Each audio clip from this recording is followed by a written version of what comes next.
안녕하십니까. 이것이 신앙 고백이다의 시간입니다.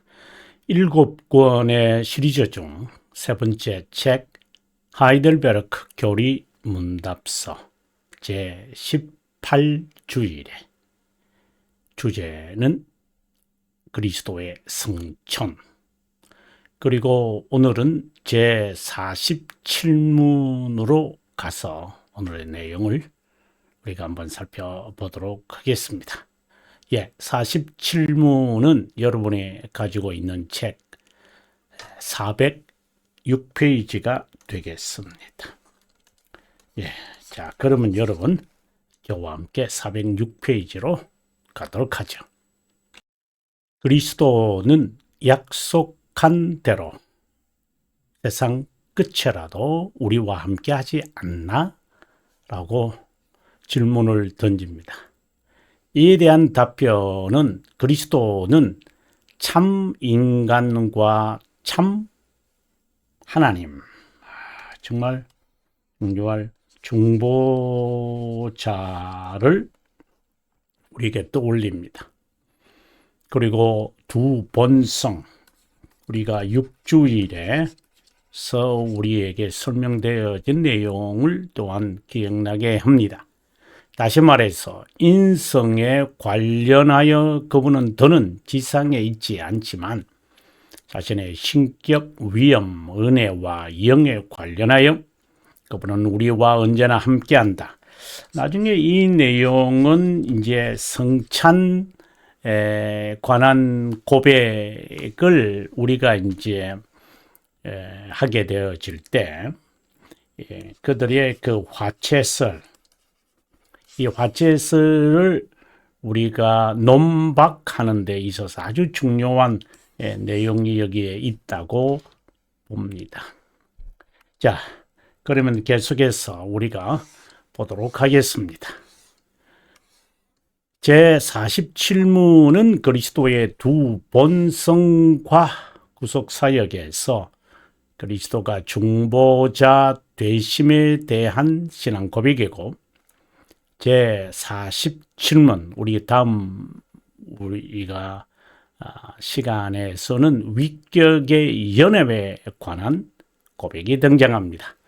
두 본성이 한 위격에 연합돼 인간 되신 중보자, 완전하게 구별된 이 구별이라는 말 늘 기억해야 됩니다.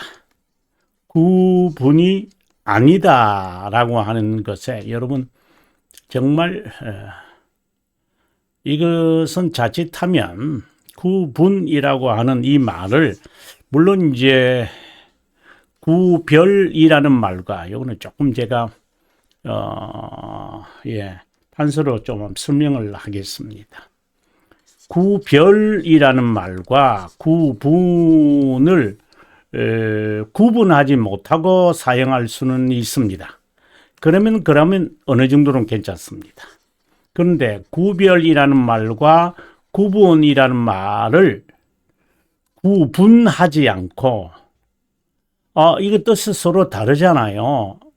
이 뜻이 서로 비슷하잖아요. 이렇게 생각하는 거하고, 구별이라는 말과 구분이 다르다라는 것을 알면서도 새 위격의 연합이, 새 위격이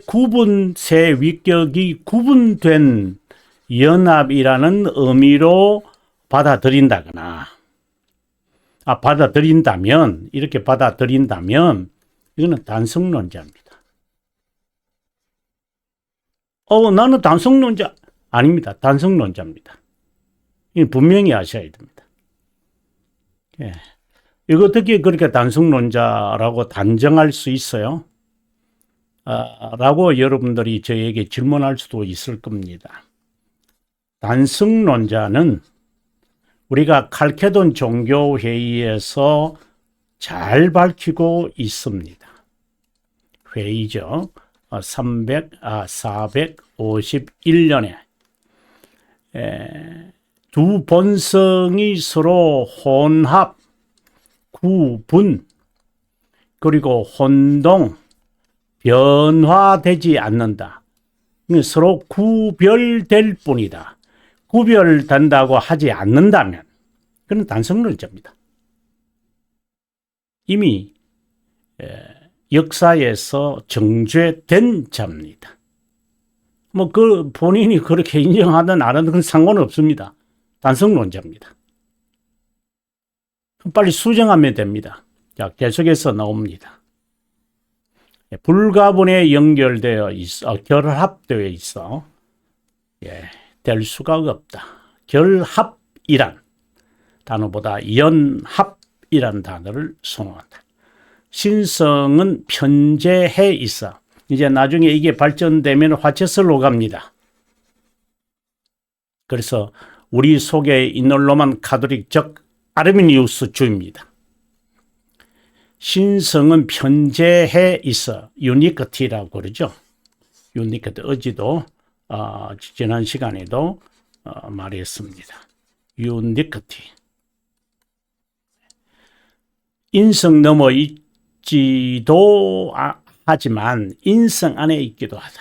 마치 영혼과 시간, 영과 육의 연합처럼 보인다. 두 본성을 지닌 그리스도는 시간에서 우리를 죄로부터 구원해 놓은 후 무책임하게 우리가 알아서 이 생에서 생존하며 살다가 이렇게 이야기하면 아르미니우스주의입니다. 아르미니안입니다. 천국에 일어나는 분이 절대 아니다. 그분이 수태될 때 천사는 보라 처녀가 잉태하여 아들을 낳으리니 그의 이름을 임마누엘이라 하리라 하셨으니 이를 번역한즉 하나님이 우리와 함께 하신다. 그분은 영원히 우리와 함께 한다. 또 영원한 중보자입니다. 하늘나라에 가서도 우리는 그리스도 없이 이제 우리가 이제 신이네. 정말 신바람 난다. 큰일 날 이야기를 하고 있습니다. 그분은 영원한 중보자입니다. 하늘나라 가는데 우리 구원을 얻는데 중보자가 필요하지. 하늘나라에 가서도 중보자가 필요하겠어?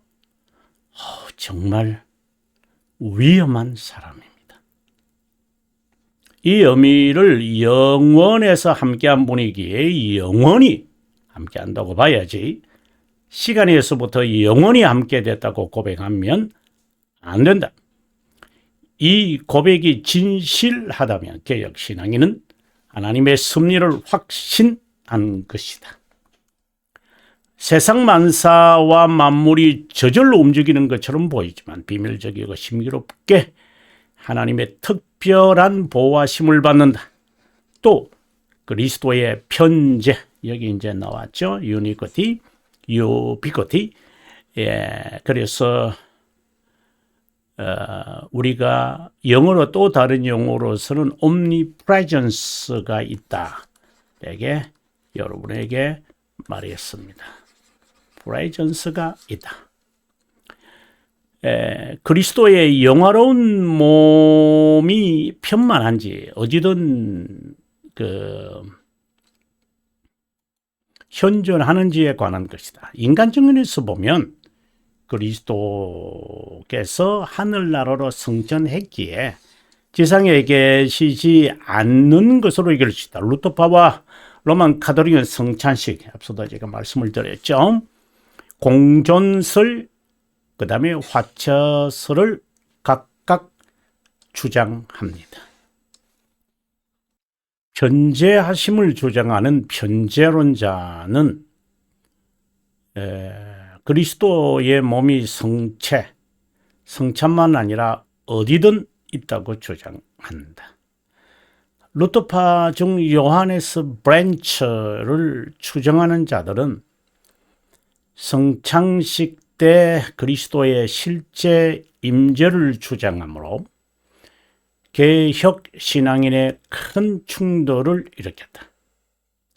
그는 그리스도의 신성이 인성과 교통하기에 어디든지 있고 성찬식에도 여전히 육체적으로 실제로 임재한다고 주장했지만 여러 장소에 동시에 임재하지 않는다고 한다.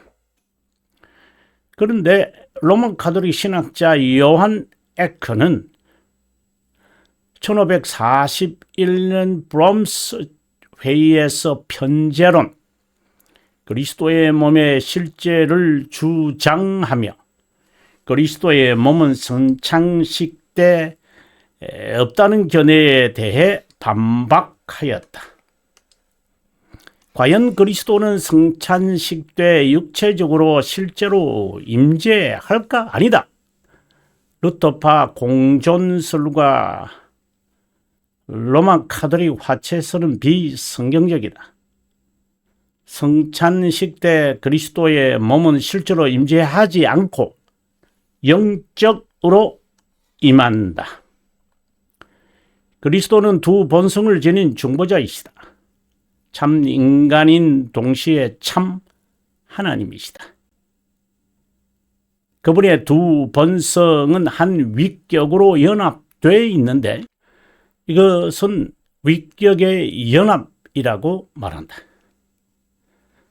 한 위격으로 너무나 밀접하게 연합되어 있어 부활로 몸이 불멸성을 지니게 되었지만 인성엔 아무 변화가 없었다. 심지어 죽은 가운데서도 두 본성은 분리되지 않았고 육체에서 영이 떠난 것이지 인성이 분리된 것은 아니다. 이것은 그분의 두 본성의 연합을 말하는 것이다. 두 본성으로 수행한 구속 사역은 그의 본성에 따라 고유한 사역을 말한다. 이것은 구원의 진리를 두 측면으로 해석하는 것과 같은 맥락이다. 각 본성의 고유한 사역은 우리를 위한 것으로 신성은 하나님께 수용되고 인성은 우리가 그분을 의존하기 위함이다. 자, 여기서 여러분, 각 본성의 고유한 사역은 우리를 위한 것이므로 신성과 그리고 인성은 각각 신성은 하나님께 수용되는 측면, 인성은 우리에게 적용되어 우리가 그분을 의존하기 위함이다. 두 본성, 두 신분으로 그리스도의 구속 사역을 해석해야 한다. 이 해석에서 벗어나면 구속 사역은 인간 측면에서만 보거나 하나님 측면에서만 보게 된다. 하나님 측면에서 보는 게 무슨 문제가 됩니다. 신비주의로 빠지기 때문입니다. 신앙교리에서 명시하는 것처럼 두 본성은 위격적 연합이기에 절대 분리될 수 없다. 그분이 죽으셨다는 것은 영과 육의 분리지 신성과 인성의 분리는 아니다. 두 본성 중 인성에 관해서 그리스도는 지상에 더 있지 않지만 신격, 위엄, 은혜와 영에 관하여 우리와 함께 하지 않은 적이 없다. 전자는 유형적으로 육체적으로 더 이상 우리와 함께 하지 않는다. 그래서 영적 임재라는 칼빈의 말에 우리는 확신을 하게 됩니다.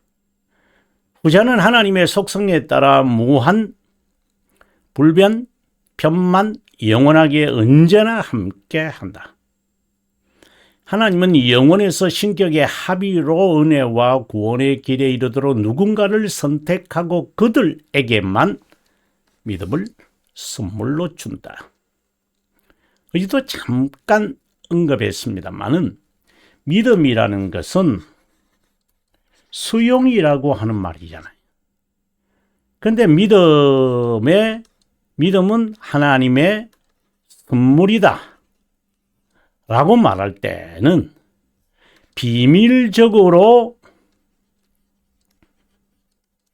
하나님을 수용하게 한다, 이렇게 해석이 돼야 됩니다. 이 부분에 대해서 이제 충분히 이해를 하려면 이 부분 우리가 돌터레이터 3, 4장 14망 14항 이 부분을 여러분 정말 보셔야 하고요.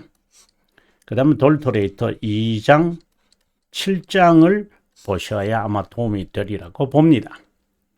그리스도는 이 합의에 따라 구속사역을 수행하였고 이 사역은 하나님의 자비함에 종속되는 것이다. 여기서 하나님의 자비함은 제1원인, 그리스도의 사역은 제2원인 중 첫 번째 요인이다. 인성에 관해서 그리스도가 세상에 있지 않다는 것은 부활과 승천하셨음을 의미한다. 구속사역의 완성을 의미한다. 신격, 위엄, 은혜와 영에 관하여 신격은 새 위격의 하나님의 일체 동일 본질. 그래서 저는 삼위동질이라는 단어를 저는 일체라는 단어보다도 좀 더 선호합니다. 그리스도가 제2위격의 하나님이심을 의미한다. 신격을 지녔을 뿐 아니라 위엄을 지닌 중보자이기에 우리를 위엄 있게 하나님께로 접근하게 한다. 이것은 칭의를 지금 전제하고 있습니다. 위엄하신 하나님 앞에 누가 벌벌 떨지 않을 수 있을까? 그렇지만 하나님의 아들이신 그리스도는 절대 위엄으로 우리에게 위협과 공포를 주지 않는다. 물론 위협과 공포를 준다는 것은 하나님의 정의에 관해서 아직 답을 찾지 않았다는 것이죠. 물론 신격은 위엄을 지니기에 누구도 감히 접근할 수 없게 한다. 무한한 위엄에 찬 하나님은 타락한 인류에게 몸과 영으로 받아야 하는 처벌을 원한다. 그래서 위협과 공포를 느끼는 거죠. 인간과 천사들의 모든 덕행을 다 합쳐도 하나님의 위엄성에 1000분의 1도 미칠 수 없다. 이 칼빈 선생이 마지막 2권의 마지막 장에서 이 설명을 합니다. 누구라도 그분께 감히 접근할 수 없지만 위엄을 지닌 그분이 우리를 이끌어 하나님께로 접근하게 하고 그분과의 관계를 회복시킨다. 중보자 없이 누구도 하나님 앞에 접근할 수 없다. 앞서도 말씀드렸지만 이거는 영원한 겁니다. 여러분, 영원한 중보자입니다. 그분은 지상에서 구속 사역으로 우리를 화해시키고 내팽개치는 분이 절대 아니다. 그분은 영원한 분이다. 이 말은 그분의 신성을 말하기도 하지만 우리 측면에서 해석이 되면 우리를 위한 영원한 중보자. 그분 없이는 우리가 하늘나라에 가서도 영혼에 가서도 하나님 앞에 접근 못합니다. 아니 이게 말이 안 되는 말이죠. 지상에서만 하나님 중보자가 필요하고 그리스도가 필요하고 그리스도는 사역적인 측면에서 강조되어 있으니까 하늘나라에 가서도 중보자 필요 없다. 이게 무슨 만화 그리는 것 같아요. 우리는 이처럼 위험하신 분을 인식하면서 예배드리며 칭송해야 한다. 그분에 대한 지식을 얻어야 그분의 위험성을 깨닫는다. 재림 때 중보자 그리스도는 큰 영광과 위엄으로 오셔서 우리를 심판할 것이다.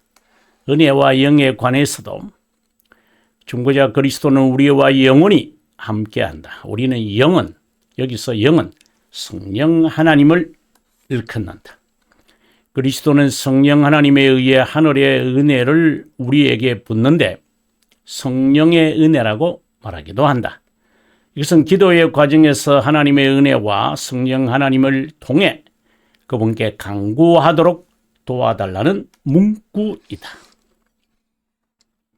성령 하나님은 은혜를 직접 베푸시는 분이기에 효과적 부르심에서 선택된 자에게 무상이고 특별한 은혜를 베풀어 갱생시킨다. 우리 측면에서 보면 그리스도께서 성취한 구속사역을 선택된 자에게 적용하는 것은 은혜이고 그것을 적용하는 분은 성령 하나님이시다. 어떤 경우엔 성령 하나님을 양자의 영이라고 부르기도 한다. 양자의 영은 중생의 경험을 하는 자가 하나님을 아빠 아버지라 부르게 한다. 성령 하나님은 하나님의 자녀에게 은혜를 베풀어 양자의 영이라 불린다. 성령 하나님은 선택된 자에게 믿음을 심정에 심어 구원의 은혜를 체험하게 한다. 다른 말로 한다면 수용하게 한다. 다른 말로 한다면 믿게 한다. 다른 말로 한다면 하나님을 아버지라 체험하게 한다. 이런 다양하게 유사한 말을 저희들이 할 수 있습니다. 우리는 여기에 믿음을 구원하는 믿음이라고 부른다. 결국 은혜와 영은 구원하는 은혜를 성령 하나님께서 선택된 자에게 베풀어 달라는 의미이고 그리스도는 이것을 그들을 위해 변함없이 강구한다는 의미이다. 예, 오늘은 여기까지 할까요? 네, 다음 시간에는 중보자 그리스도는 하나님의 아들, 은혜 보좌로 접근하게 함으로 성령 하나님과 변함 없이 교제하게 한다는 내용을 우리가 보겠습니다. 예, 411페이지가 되겠네요. 여러분 긴 시간 동안 함께 해주셔서 고맙고 다음 시간에도 여러분과 함께 하겠습니다. 그리고 남아있는 시간 그때까지 평안과 보람과 기쁨과 위로가 있기를 바랍니다.